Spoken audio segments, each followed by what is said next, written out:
Okey, Assalamualaikum dan selamat tengah hari semua. So pada hari ini adalah hari terakhir saya pakai braces. So sebenarnya saya dah sampai dekat klinik gigi. Dan klinik gigi saya ni kat Nilai. Nanti saya share dekat mana saya buat braces. And then kita dah sampai kat klinik, kita akan debond braces lah untuk hari ni. So sebenarnya daripada office tadi sampai lah sekarang rasa macam berdebar-debar nak buka kan.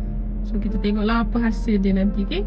Assalamualaikum dan selamat petang. So saya dah keluar daripada klinik, which is daripada dental tadi yang saya dah sampai. Dan kita dah debond braces. End of my braces journey, okay?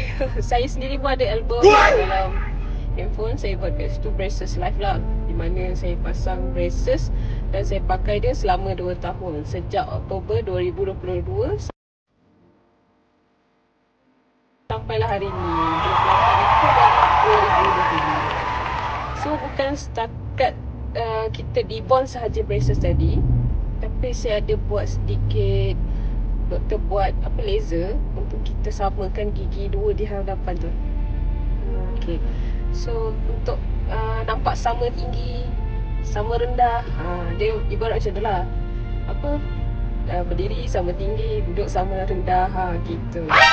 So doktor dah buat. So nanti klinik mana yang saya buat, saya akan letak kat description. Okay.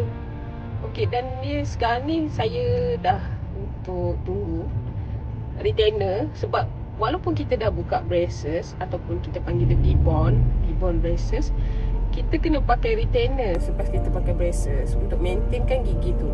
Tapi tak mustahil gigi tu akan bergerak. Okay, doktor pun dah cakap chances gigi tu bergerak ada. So kenalah rajin-rajin pakai retainer, jaga gigi baik-baik kan. Okay, so kita tunggu je lah. Bila retainer siap, kita akan pergi balik kat klinik tu. Okay.